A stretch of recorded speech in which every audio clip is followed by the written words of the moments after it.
भगवान श्री लक्ष्मी नारायण को मैं कोटि कोटि प्रणाम करती हूँ। मैं उनको कोटि कोटि नमस्कार करती हूँ। आइए दोस्तों, आज मैं अपनी वीडियो में बात करती हूँ कि जीवन का असली दुख क्या है, जीवन की असली चिंता क्या है। भगवान शंकर जब एक बार पृथ्वी लोक पर भ्रमण करने के लिए निकले तो उन्होंने एक व्यक्ति को देखा जो कि अपने आप को कोसता हुआ जा रहा था। बहुत दुखी था वह, अपने आप में इस सारी जो आत्मनिर्भरता होती है वो सब कुछ खो चुका था और वह भगवान को भी कोसता जा रहा था।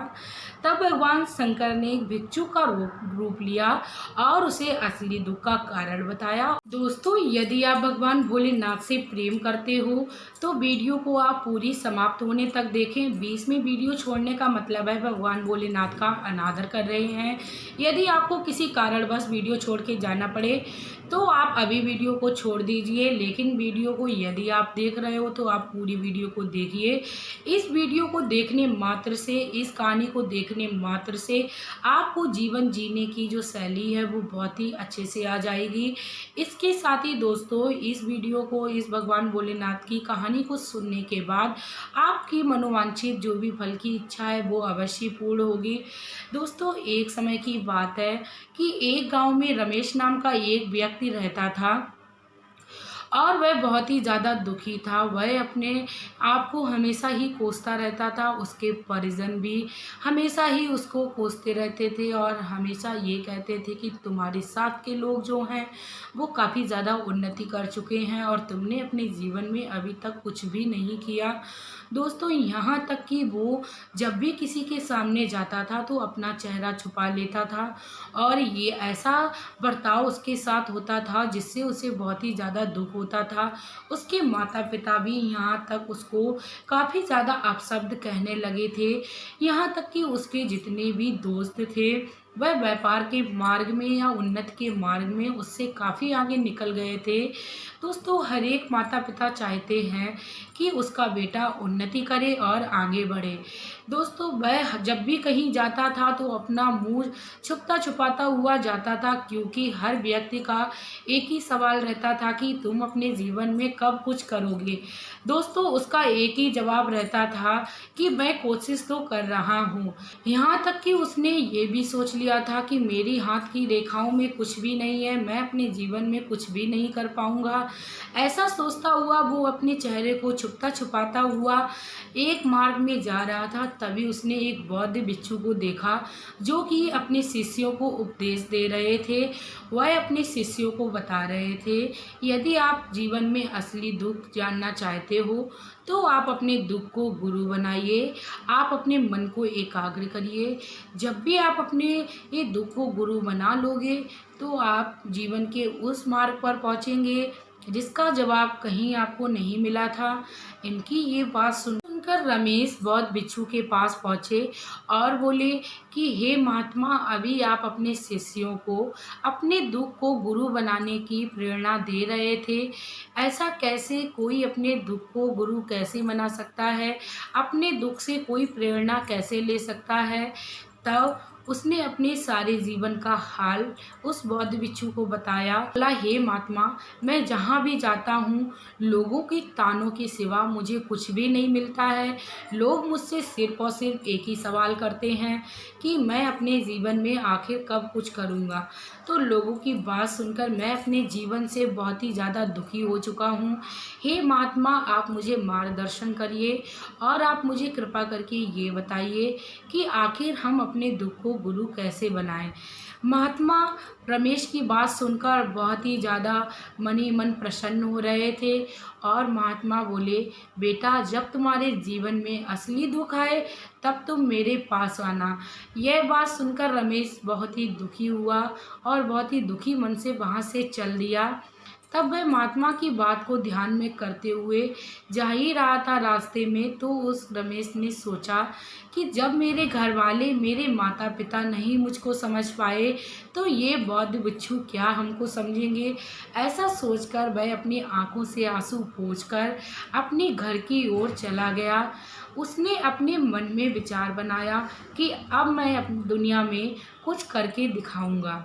इस विचार के साथ उसने अपने पिता से कुछ रुपए लिए और बोला, पिता मैं कुछ करना चाहता हूँ, आप मुझे व्यापार के लिए थोड़ा सा धन दे दीजिए, मैं अपना व्यापार शुरू करूँगा। ये सुनकर उसके माता पिता बहुत ही ज़्यादा प्रसन्न हुए। बोले, बेटा तुम अपना व्यापार करो और मुझसे धन ले जाओ। दोस्तों, वह कड़ी मेहनत करके काफ़ी दिनों तक व्यापार करता रहा, लेकिन उसको कोई भी उन्नति नहीं मिली। ऐसा होने पर रमेश के पिता ने रमेश को समझाया, बेटा परिश्रम करते रहो, सफलता एक दिन तुम्हें अवश्य चूमेगी, तुम्हें सफलता मिलना निश्चय है। जो भी व्यक्ति यदि अपने जीवन में परिश्रम करता है तो उसको सफलता अवश्य मिलती है।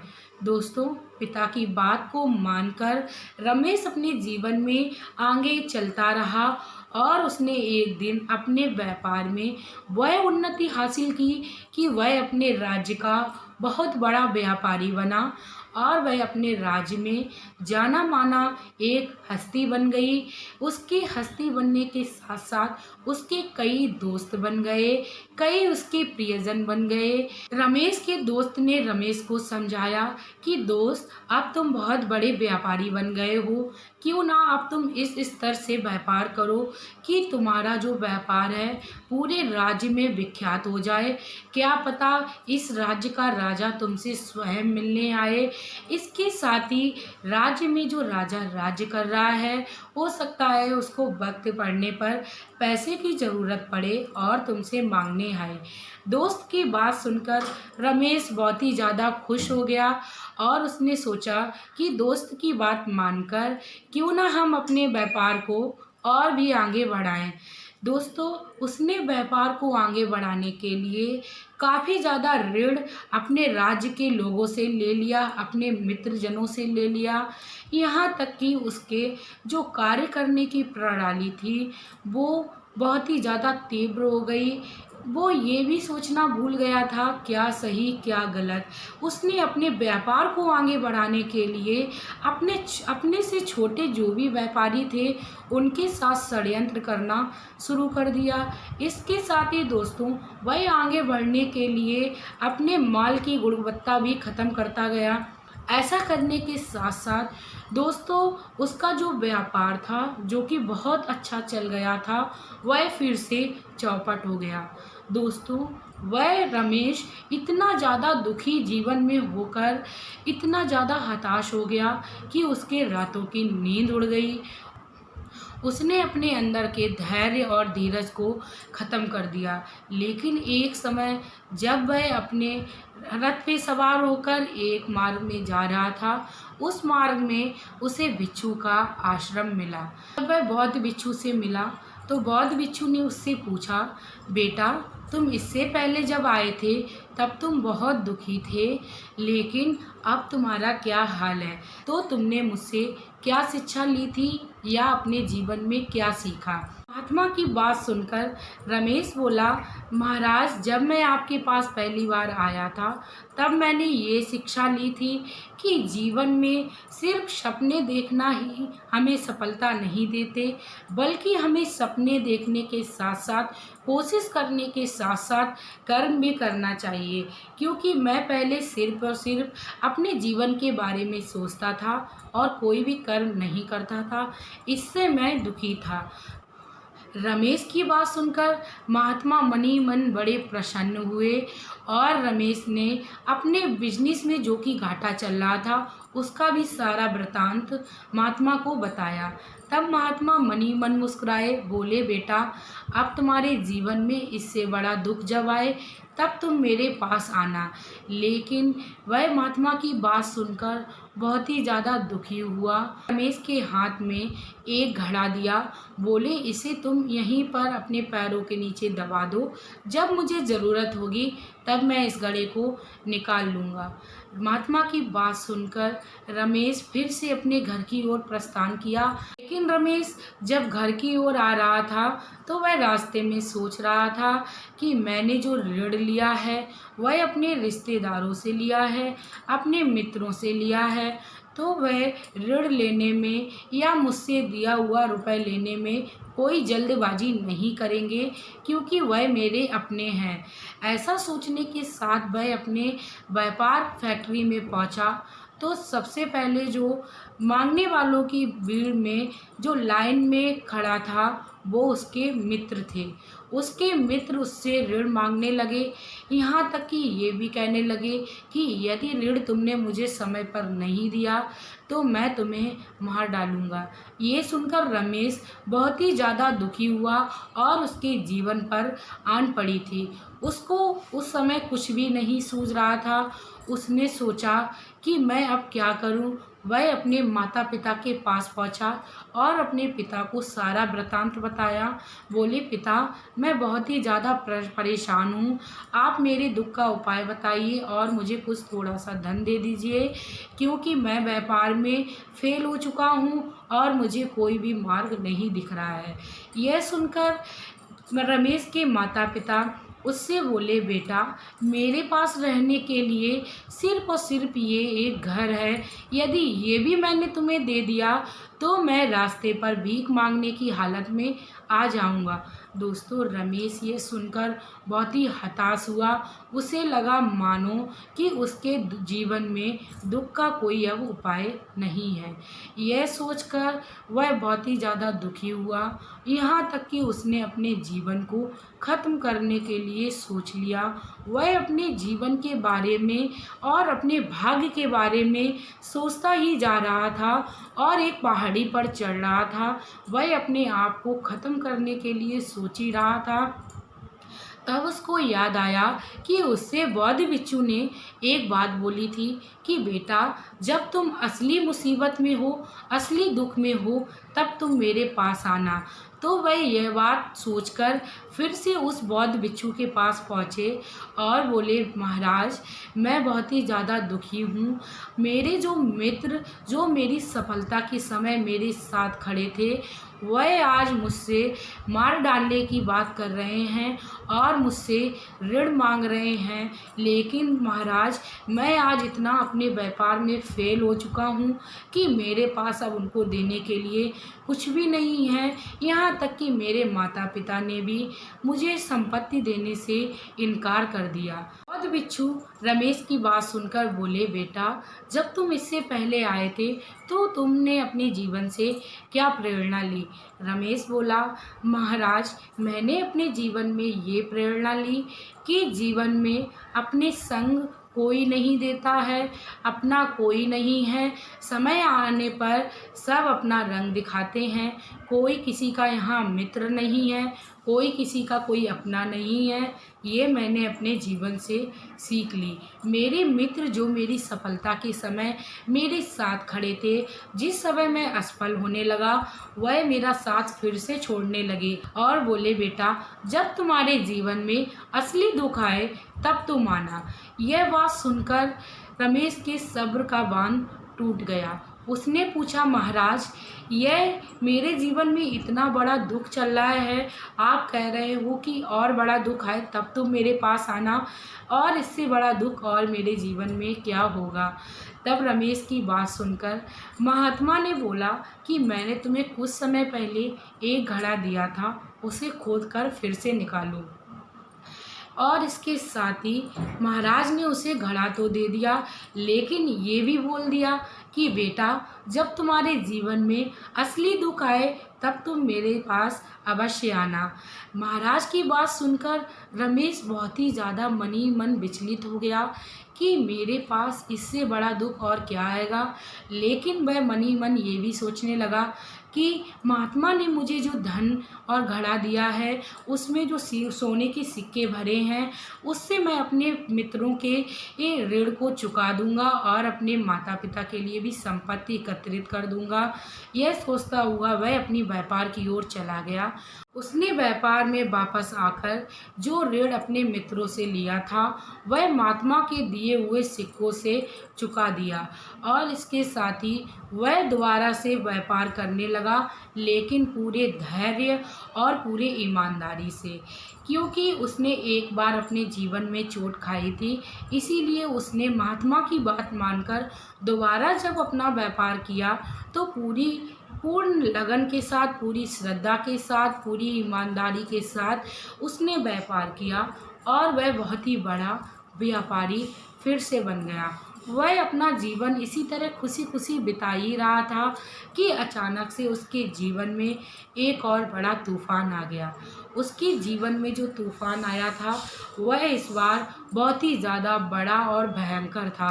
उसके जीवन में जो सबसे बड़ा तूफान था वह ये था कि उसके माता पिता की उस दिन मृत्यु हो गई।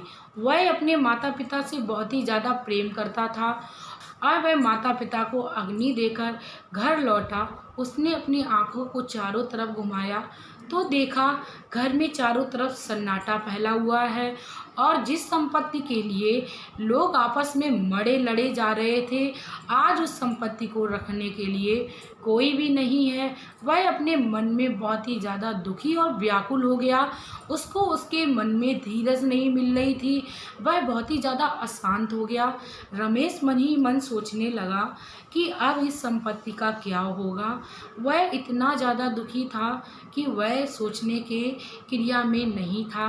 वह अपने व्यापार में कार्य तो करता था, लेकिन उसकी हालत ऐसी हो गई थी कि वो उसको ना तो रात में चैन देती थी, ना ही उसको दिन में चैन देती थी। रमेश मन ही मन इतना ज़्यादा अकेला हो गया।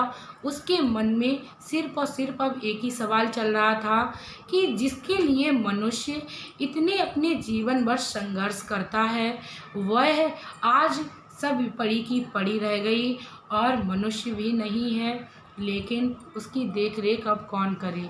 यह सोचता हुआ वह अपने व्यापार के काम के लिए बाहर जा रहा था। तभी रास्ते में फिर से बौद्ध भिक्षु का आश्रम पड़ा। वह बौद्ध भिक्षु के पास गया और बहुत ही ज़्यादा प्रसन्न था। बोला, बौद्ध भिक्षु ने उससे उसके दुख का कोई कारण पूछा तो वह बहुत ही खुश हुआ। बोला, महाराज, मेरे जीवन में व्यापार जो है वो बहुत ही तरक्की कर रहा है, लेकिन महाराज मैं एक बात से बहुत ही ज़्यादा दुखी हूँ। आप मेरे इस दुख का उपाय बताइए। रमेश बोला, महाराज, जिस संपत्ति को देने के लिए हमारे माता पिता ने भी मना कर दिया था वह आज पड़ी की पड़ी रह गई। आज हमारे पास इतनी संपत्ति है, लेकिन मैंने अपने माता पिता से यह सीखा, आज उस संपत्ति को देखने वाला कोई भी नहीं है।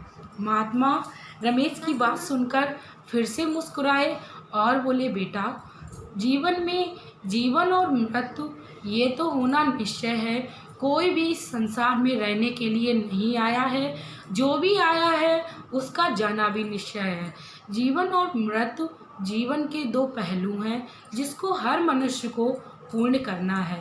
रमेश यह बात सुनकर महात्मा की बहुत ही प्रसन्न हुआ, लेकिन महात्मा ने इसके साथ ही एक और बात बोल दी, रमेश, आज तुम जीवित हो, कल तुम जीवित रहोगे, इसका क्या भरोसा।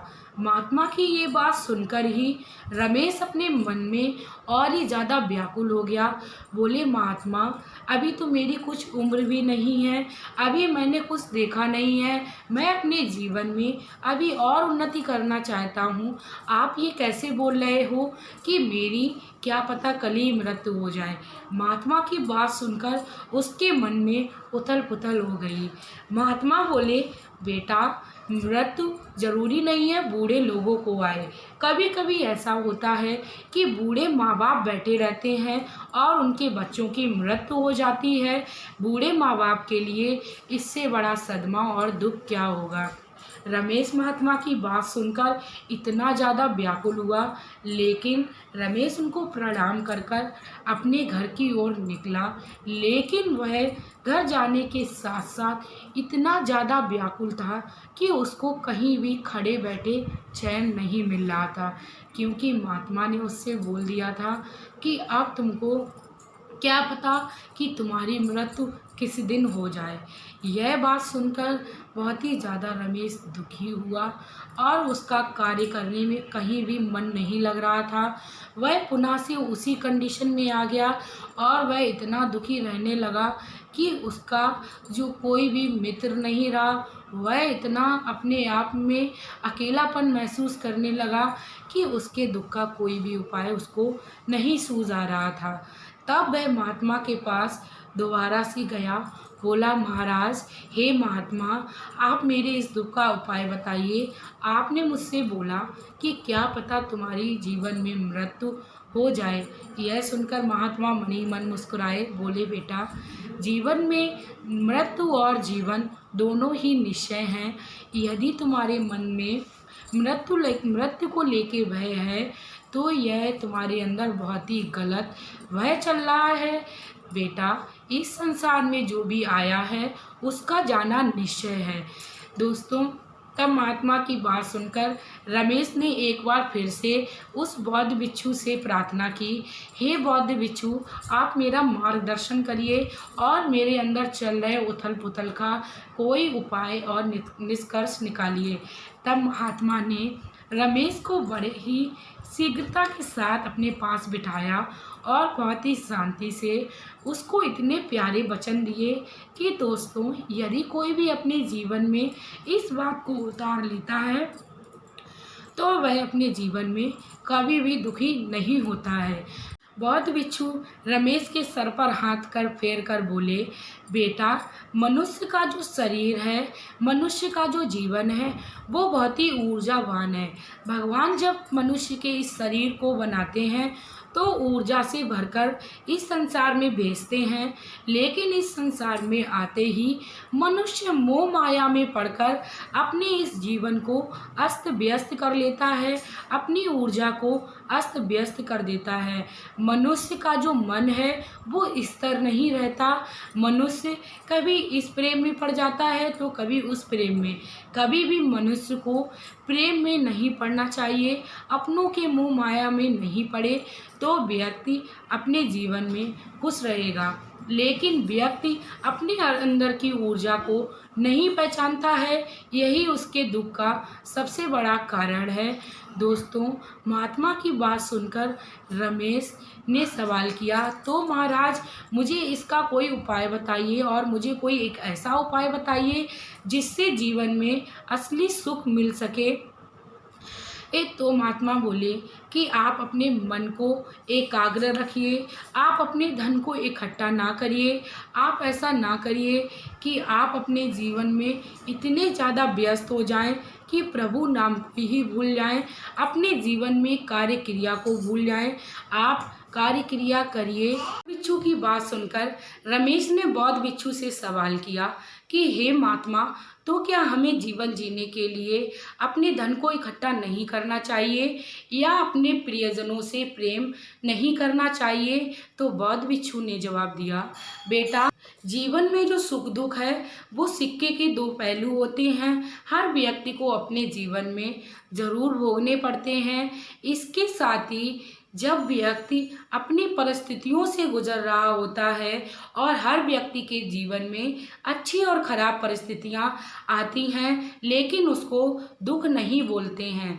जीवन का असली दुख यही है कि हम अपने जीवन में यही नहीं समझ पाते हैं कि हमारा जीवन जो है वो कितने दिन का है और हमें अपने जीवन में क्या कर्म करने चाहिए जिससे हम अपने जीवन को उद्धार कर पाए। इसके साथ ही रमेश ने अपने आखिरी प्रश्न को किया, बोले, हे बौद्ध भिक्षु, आप मेरे इस दुख का कोई अब उपाय बताइए जो जीवन का असली दुख है, कि व्यक्ति अपने जीवन में ऐसा कौन सा कार्य करे जिससे वह दुखी ना हो और वह प्रसन्नता के साथ प्रभु के धाम जाए। तब बौद्ध भिक्षु ने उसको समझाया, बेटा, हर व्यक्ति को अपने अंदर की ऊर्जा को पहचान कर रखना चाहिए और अपने जीवन में शुभ कर्मों को करने के साथ साथ दान पुण्य अपने जीवन में अवश्य करना चाहिए। इसके साथ ही यदि आप जीवन में सुखी रहना चाहती हैं या अपने जीवन में सुख को भोगना चाहते हैं तो आप अपने से ऊपर की कभी भी तुलना ना करें। आप अपने मन को स्थिर रख के अपने अंदर की ऊर्जा का इस्तेमाल करें। इससे आपको जीवन के वह सुख प्रदान होंगे जिसकी आपने कभी कल्पना नहीं की। दोस्तों, इस कहानी का यही सार है कि जीवन में हमें अपने मन को स्थिर रखना चाहिए और हर व्यक्ति को अपनी ऊर्जा को पहचान कर अपने जीवन के मार्ग पर बढ़ना चाहिए। ऐसा करने से जीवन में कभी भी दुख नहीं आएगा। जीवन में जो असली दुख है सिर्फ और सिर्फ वही सताएगा। परिस्थितियों से आपको निकलने का साहस मिलेगा। दोस्तों, यदि आप लोगों को मेरी इस वीडियो में, इस कहानी में कोई भी त्रुटि लगी हो तो प्लीज़ आप लोग इस त्रुटि को क्षमा करिए। इसके साथ ही आप मेरी वीडियो को लाइक करिए और कमेंट में हर हर महादेव लिख दीजिए। इसके साथ ही प्लीज़ आप लोग मेरे चैनल को भी सब्सक्राइब कर लीजिए। और ऐसी बहुत सारी कहानियाँ हैं जो हमें बहुत ही प्रेरणादायक सिद्धि देती हैं, तो हमें अपनी जीवन में इन शुभ कहानियों को उतारना चाहिए। हम जीवन में कभी भी दुखी नहीं होंगे। इसके साथ ही अब मैं वीडियो में लेना चाहूँगी विदा। आपका प्यार और कीमती समय देने के लिए धन्यवाद।